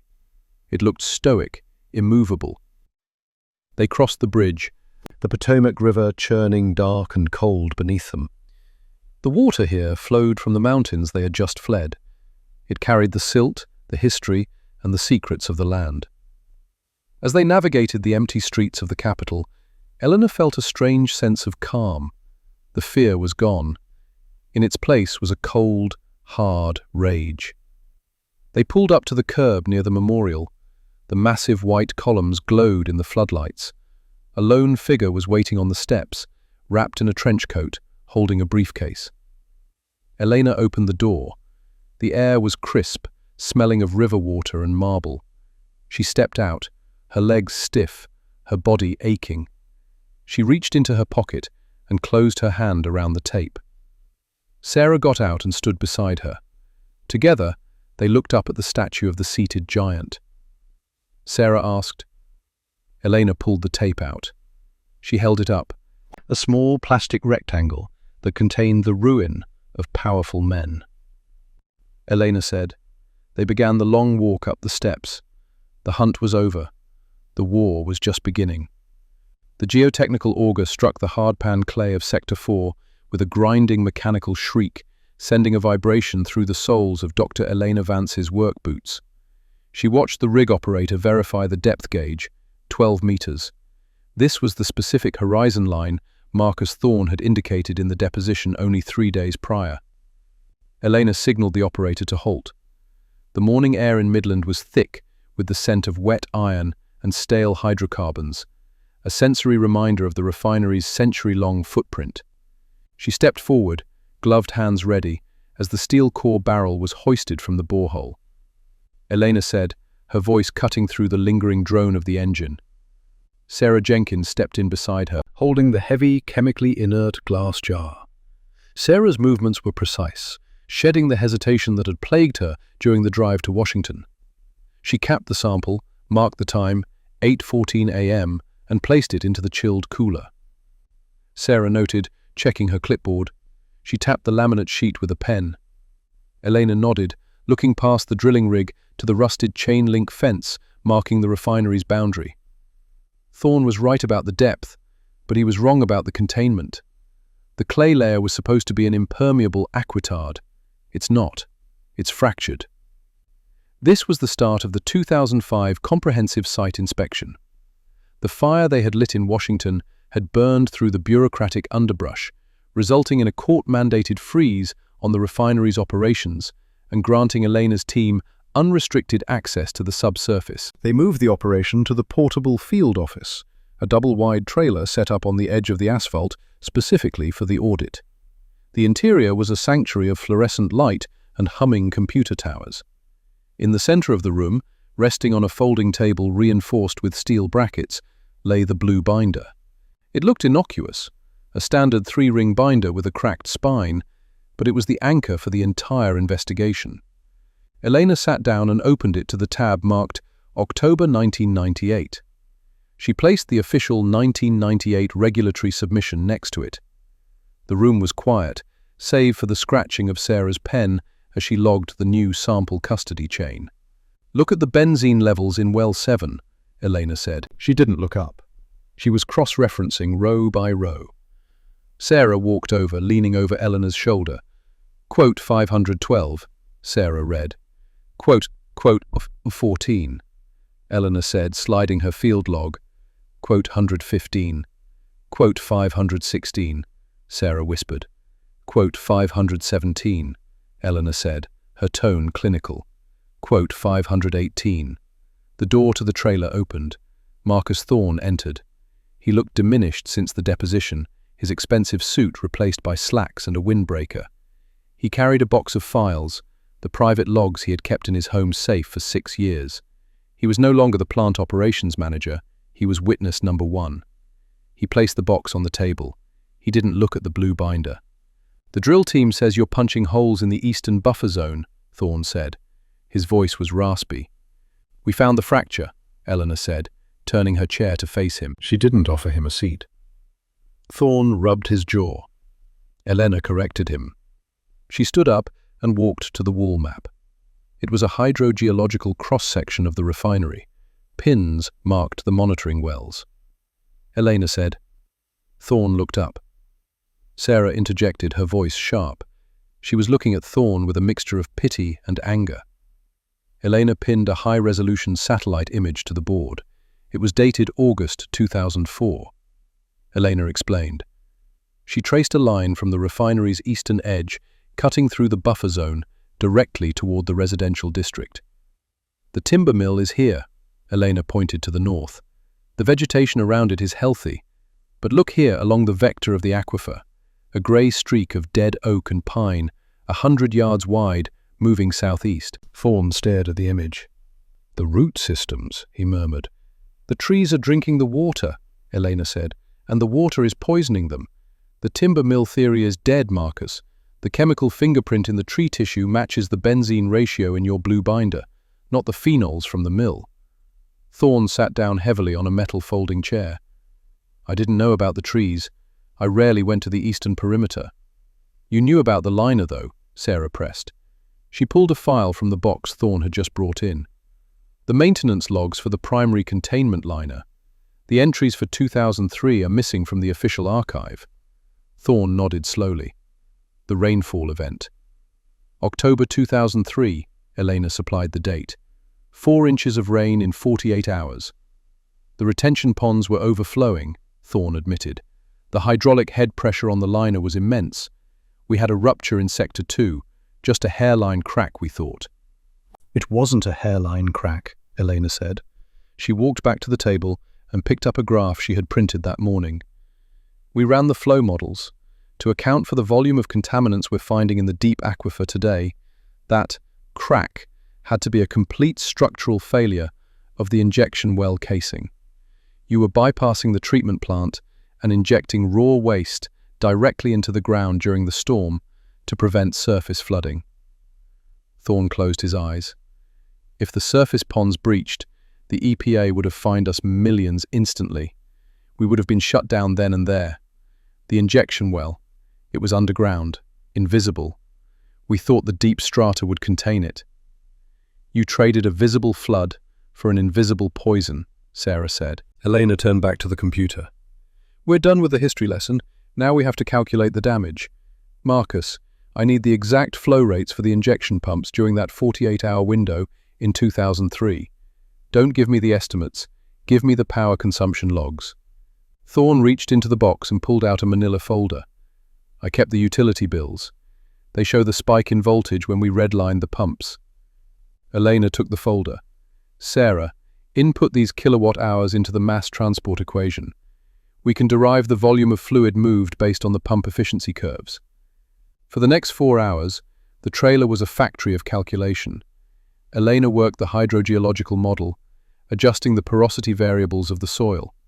Sarah cross-referenced the legal testimonies from the depositions given by the junior technicians, men who had been ordered to turn valves in the middle of the night during the rainstorm. The picture that emerged was not one of accidental seepage.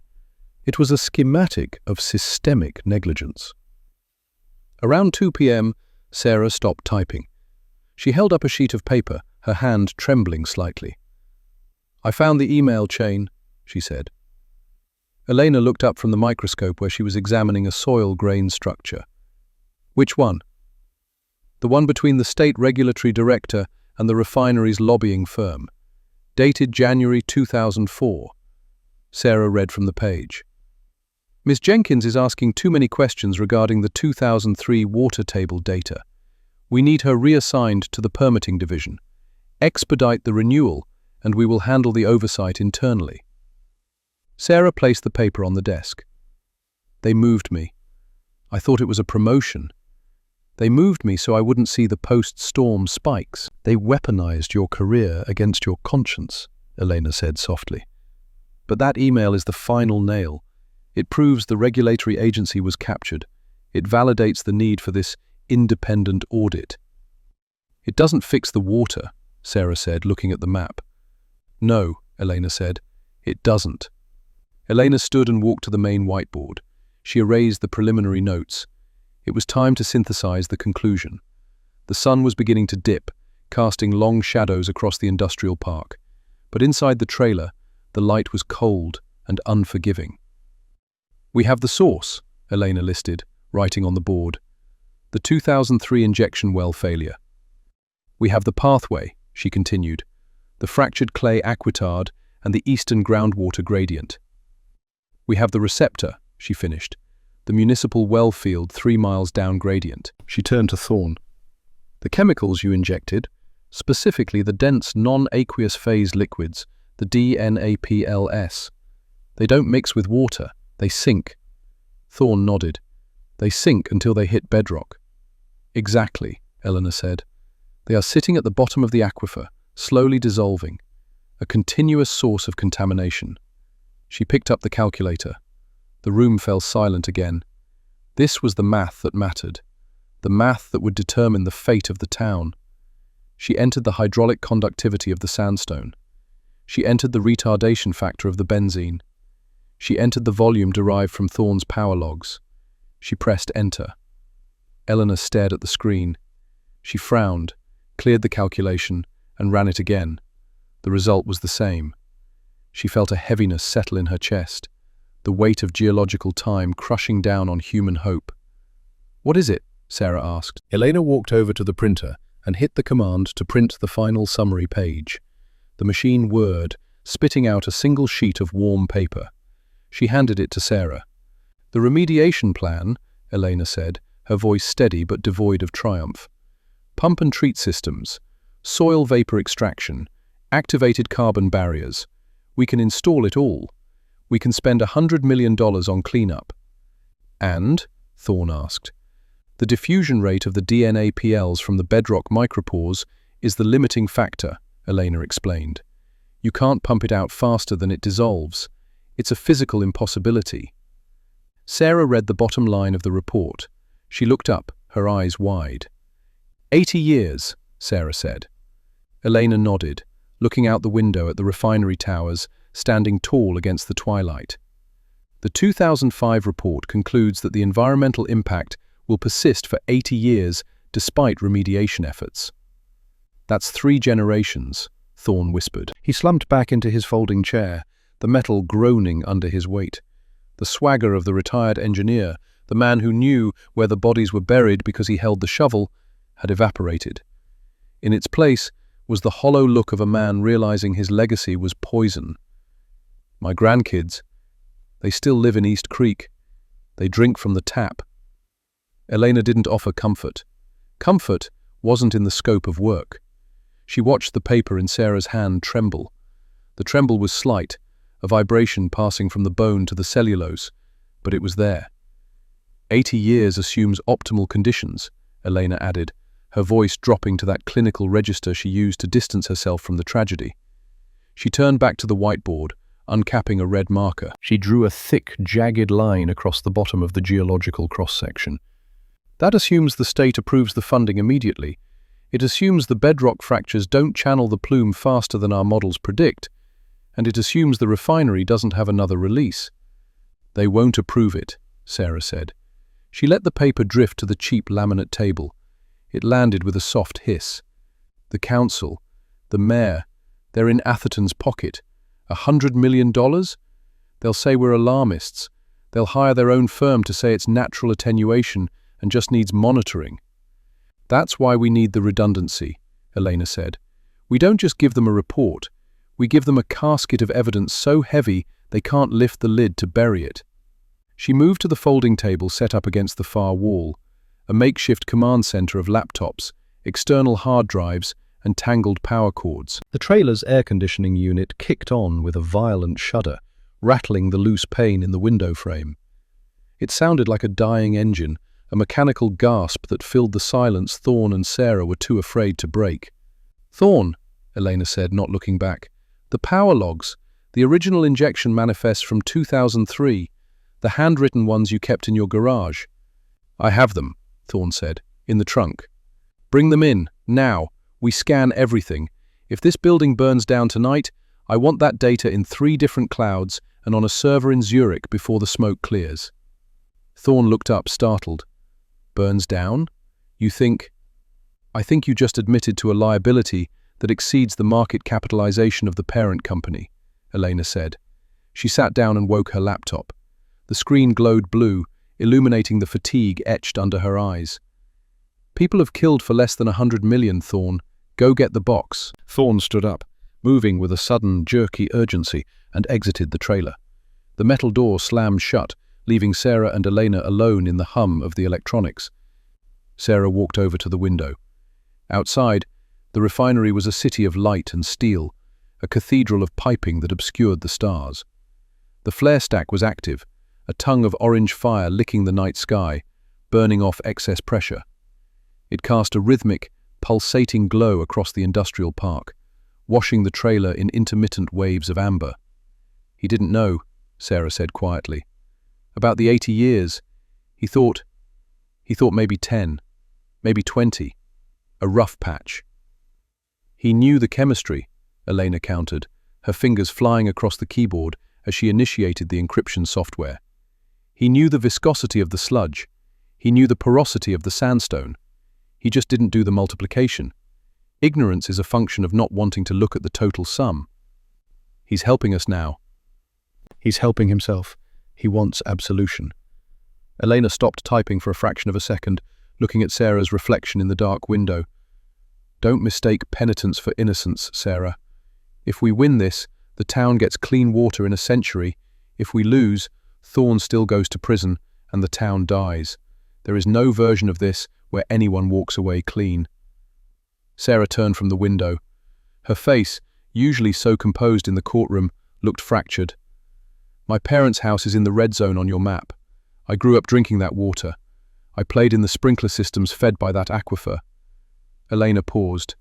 This was the variable she hated, the personal connection. It clouded judgment. It made people desperate, and desperate people made mistakes in the deposition room. "Then we make sure the settlement includes long-term medical monitoring," Elena said softly. "For everyone, including you." The door swung open, bringing in a gust of humid, sulfur-tinged air. Thorne bustled in, carrying a plastic banker's box tape-sealed at the corners. He looked over his shoulder before kicking the door shut. "Security patrol is looping around," Thorne said, breathless. "The white Ford. They slowed down when they passed my car." "Did they stop?" Elena asked, reaching for the box. "No, but they flashed the spotlight on my plates." "Par for the course," Elena said, pulling a box cutter from her pocket. She slit the tape with a sharp zip. "They know we're auditing. They don't know we found the smoking gun." She opened the box. Inside were stacks of yellowed logbooks, thermal printer rolls that had curled with age, and binders thick with invoices. The smell of old paper and garage dampness wafted out, fighting the sterile ozone smell of the trailer. "Start scanning," Elena ordered, pointing Sarah to the portable high-speed scanner. "Thorne, you read the serial numbers and dates to me as she feeds them. I'm building the index. We don't leave until every single page is digitized." For the next 4 hours, the trailer became a factory of data preservation. The rhythm was hypnotic. Whir-click-zip. October 14, 2003. Batch 44 alpha. Pressure variance noted. Were click zip. November 2, 2003. Pump failure. Bypass authorized by shift supervisor. Elena typed furiously. The picture emerging from the raw data was even worse than the summary suggested. It wasn't just a leak. It was systemic negligence. The injection well, designed for brine disposal, had been used as a garbage chute for the refinery's most toxic byproducts because the proper disposal facility was offline for maintenance. To save a few weeks of downtime, they had poisoned the earth for a century. The geology was the tragedy. Elena visualized it as she logged the entries. The sandstone beneath them wasn't a solid block. It was a sponge, a rigid ancient sponge. The DNAPL, dense non-aqueous phase liquids, were heavy, heavier than water. When injected, they hadn't floated on the water table like oil. They had plunged through it, diving down, seeking the lowest point. They had seeped into the microscopic fractures of the bedrock, hiding in the dark, deep places where no pump could reach. Now, molecularly, they were bleeding back out, a slow, poisonous exhale that would outlast everyone in the room. Sarah said, rubbing her eyes. Her hands were grey with dust from the old papers. Elena hit save and watched the progress bar for the upload. 98%, 99%, complete. Elena said, closing her laptop. Thorne said. Thorne clutched the box to his chest. He nodded, a sharp, fearful movement. Elena said. They extinguished the lights. The trailer plunged into darkness, save for the blinking red LEDs of the router and the smoke detector. Elena opened the door and stepped out. The night air was thick, tasting of hydrocarbons and rain. The refinery hummed, a low-frequency vibration that you felt in your teeth more than you heard with your ears. To the east, the cooling towers loomed like brutalist monoliths against the purple sky. They walked to the cars. The gravel crunched loudly under their boots. Elena scanned the perimeter, the chain-link fence, the empty guard shack at the park entrance, the shadows between the stacked shipping containers. Elena said. Sarah hesitated, then nodded. They got into Elena's nondescript rental sedan. Thorne scrambled into his truck, the engine coughing to life with a rattle that sounded like a gunshot in the quiet park. He peeled out, turning left onto the main road, heading away from town. Elena waited until his taillights disappeared before turning the ignition. She pulled out slowly, turning right, toward the sleeping town of East Creek. The drive was a tour through the anatomy of the disaster. They passed the industrial buffer zone, scrapyards, tire depots, warehouses. Then the low-income housing, trailer parks, and small siding-clad bungalows that sat directly on top of the shallowest part of the plume. Sarah whispered, looking out the window at a house with a tricycle in the driveway and a garden hose coiled by the porch.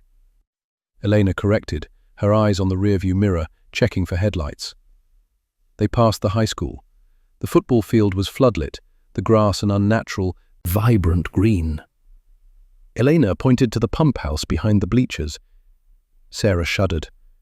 Elena gripped the steering wheel tighter. This was always the hardest part.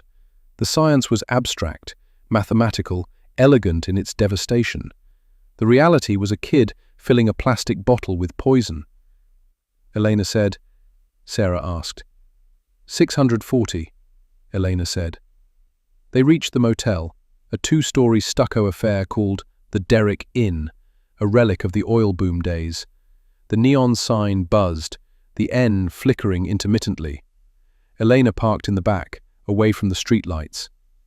Inside the room, the air was stale, smelling of industrial carpet cleaner and mildew. Elena threw the deadbolt and immediately went to the window, peering through the gap in the curtains. The parking lot was empty, Elena said. She sat at the small round table, pushing aside the motel's glossy guide to local attractions. She opened her laptop again. The screen was the only light in the room. Sarah asked, measuring grounds into the tiny filter. 645. 646, Elena said. 647. Elena began to type the executive summary. This was the document that would be read by judges, journalists, and panicked homeowners. It had to be perfect. It had to be bulletproof. Title: Hydrogeological Assessment of Deep Aquifer Contamination, East Creek Facility. Date: October 14, 2024. Principal Investigator: Elena Rostova, PhD, PG. She wrote with cold precision. Subsection 1.0 Source characterization.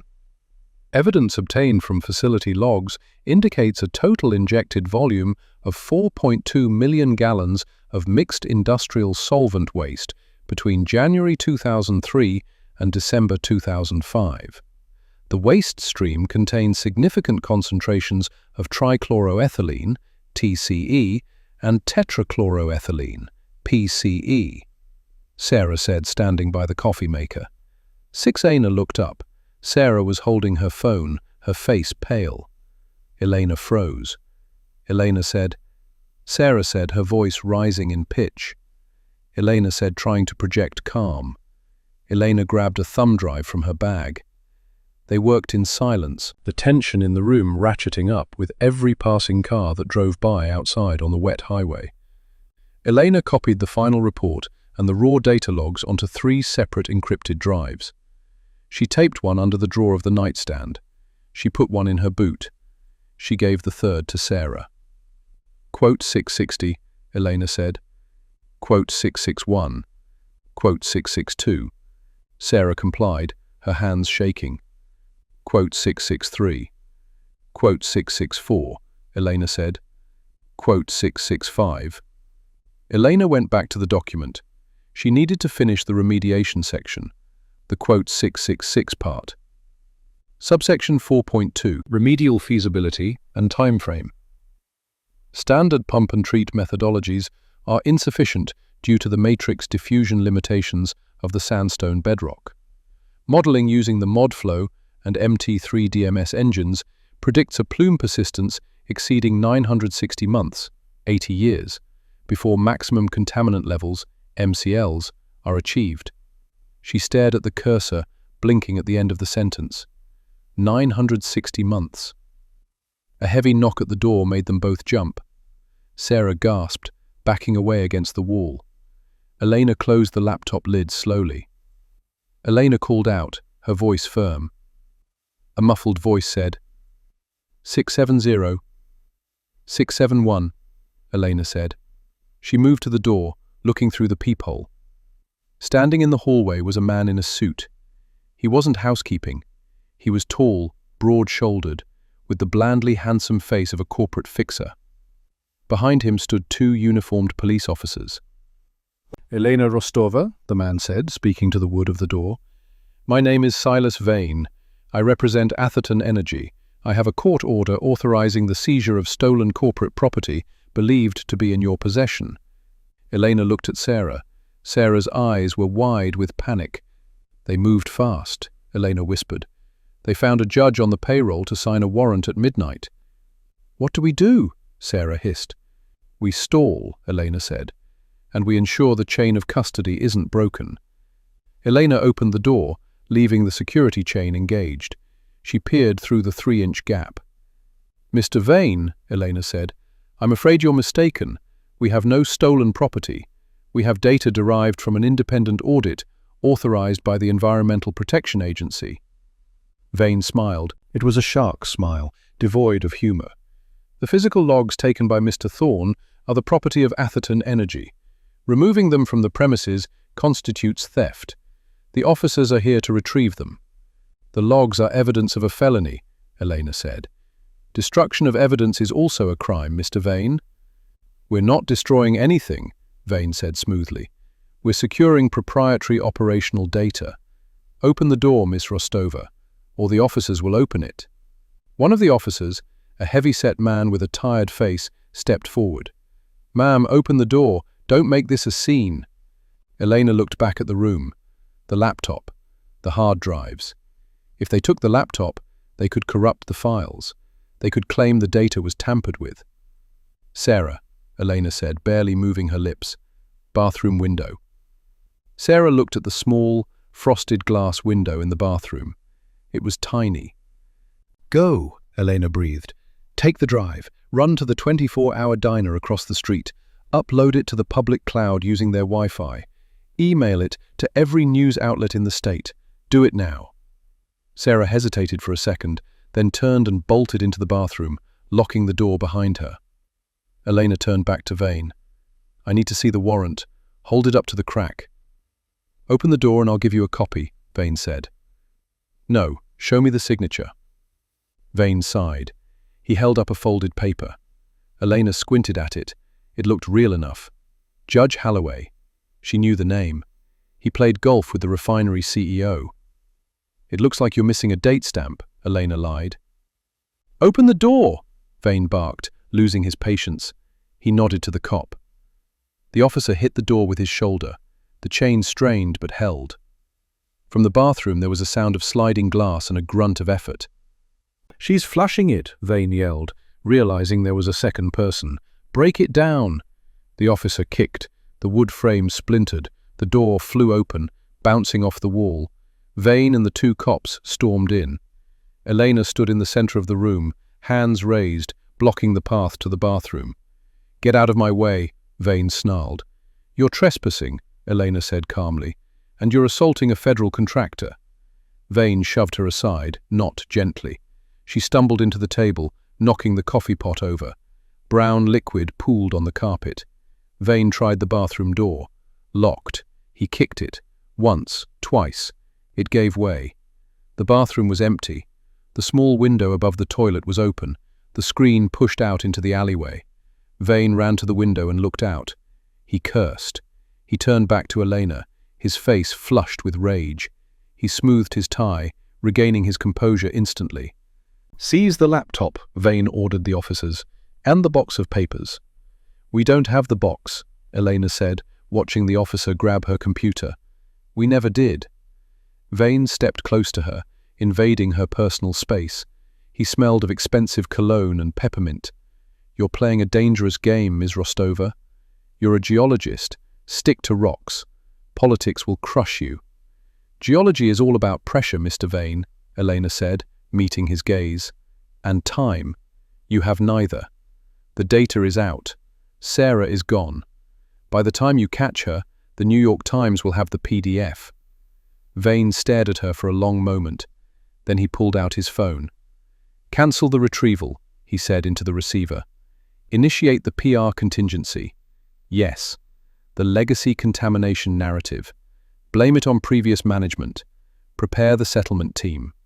He hung up and looked at Elena. 80 years, Vane said, mocking her earlier calculation. "You think that matters? We'll tie this up in court for 10. We'll settle for a fraction of the cleanup cost. The town will take the money because they're broke, and the water will stay exactly where it is." "Maybe," Elena said, "but the world will know why." Vane signaled the officers. They marched out, taking Elena's laptop with them. The door hung crookedly on its hinges. Elena stood alone in the wrecked room. Her heart was hammering against her ribs like a trapped bird. She walked to the bathroom window and looked out into the rainy alley. Sarah was gone. Elena let out a breath she felt she had been holding since 2003. She walked back to the nightstand, reached underneath, and peeled off the tape. She held the backup thumb drive in her hand. She needed a new computer, and she needed a drink. She walked out of the motel room, stepping over the splintered door frame and into the rain. The refinery flare was still burning, a defiant torch in the darkness. But for the first time, it didn't look like a symbol of power. It looked like a warning light. Elena walked toward the diner across the street, the neon "open" sign reflecting in the puddles. The water in the puddles shimmered with an oily sheen, runoff from the parking lot, or something deeper. She entered the diner. It was empty, except for a waitress dozing at the counter and Sarah sitting in the back booth, furiously typing on her phone. Sarah looked up as Elena approached. Her clothes were wet, her hair plastered to her face, but she was grinning. Elena asked, sliding into the booth. Elena said. Sarah looked out the window at the refinery. Elena signaled the waitress for coffee, 2 cups. Elena said. Sarah said. And for the first time since they had entered the trailer, She looked like she believed it. Elena pulled the crumpled map from her pocket. She smoothed it out on the formica table. The red plume of the DNAPL contamination looked like a bloodstain spreading across the paper. Elena said, tapping the map. Sarah asked. Elena said. They sat there, 2 women in a diner at 2 a.m., plotting the downfall of a billion-dollar industrial complex, while the rain washed the town clean, or tried to. The next morning broke grey and heavy, the kind of morning where the sun seemed to struggle to penetrate the smog layer sitting over East Creek. Elena had slept for 2 hours in her car, paranoid that Vane would return to the motel. She met Sarah at the courthouse steps at 7:45 a.m. Sarah had changed into a fresh suit she had in her trunk. She looked like a lawyer again, sharp. Armored? Sarah asked. They walked up the granite steps. The courthouse was a relic of a more prosperous time, built when the oil money was new and clean. Now, the stone was stained with soot, and the brass railings were tarnished. Inside, the clerk of court's office was quiet. The clerk, a woman named Martha who had been there for 30 years, looked up over her spectacles. Martha blinked.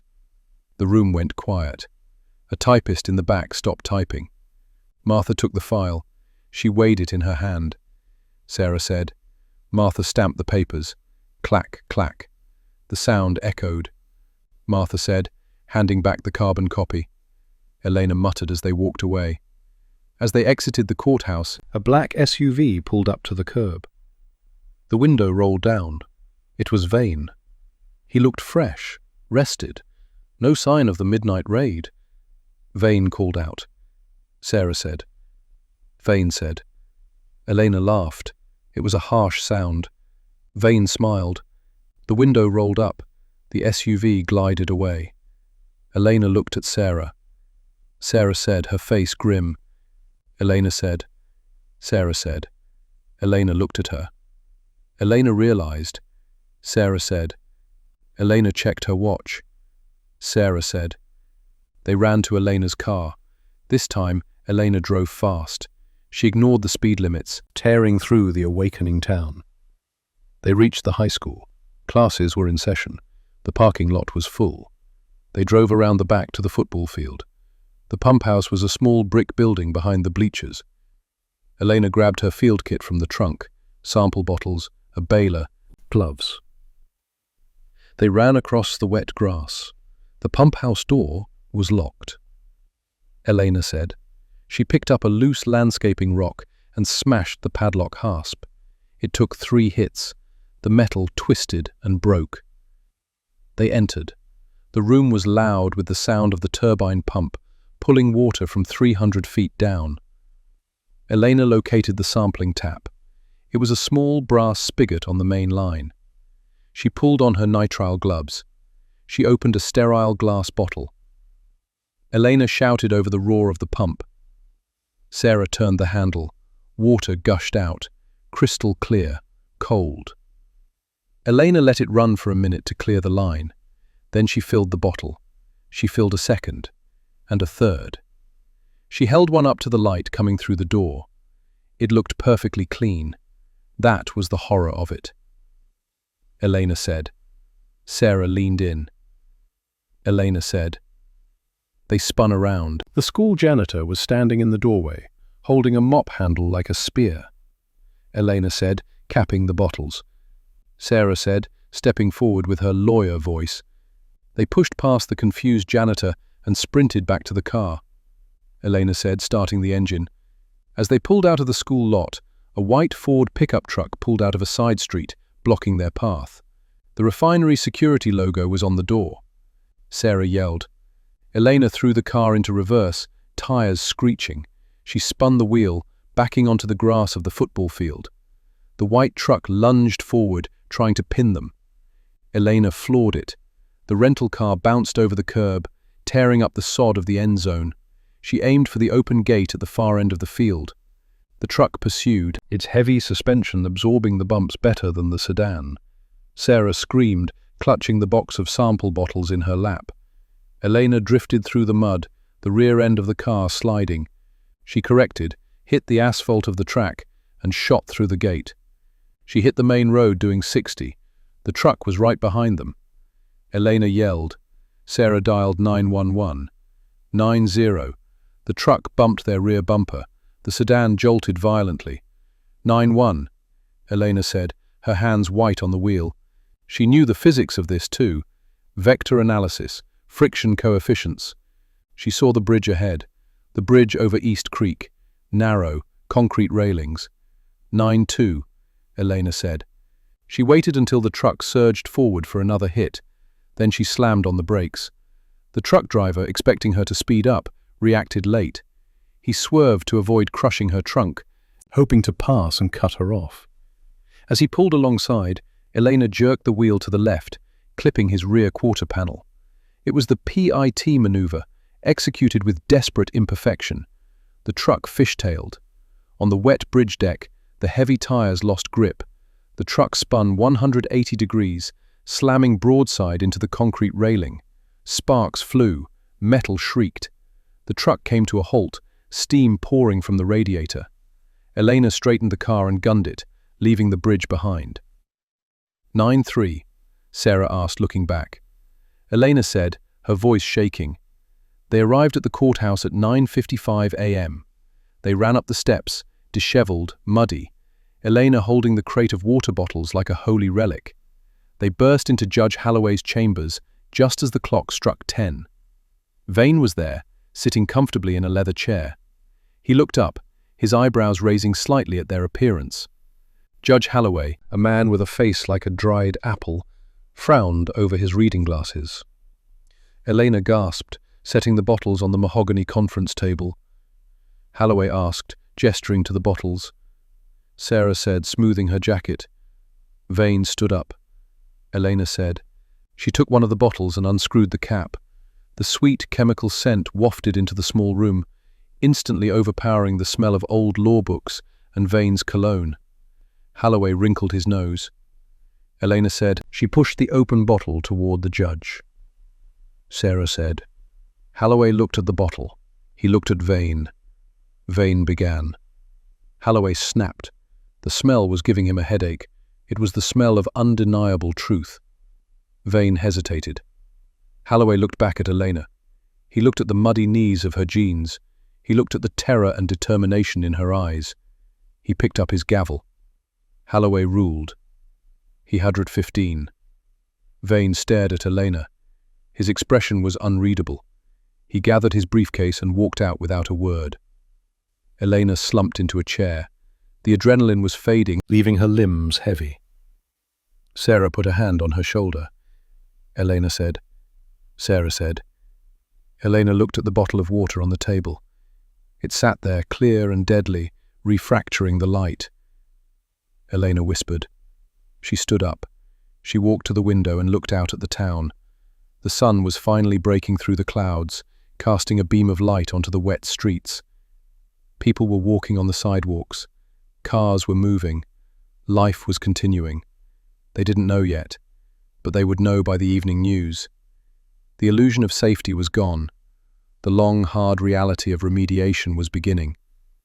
Elena Rostova turned away from the window. She had work to do. She had to design a barrier system. She had to calculate the extraction rates. She had to save what could be saved. It was impossible. It was 80 years of impossible. But as she looked at Sarah, who was already on the phone organizing the press conference, Eleanor realized something. Impossible was just another variable, and she was very good at math.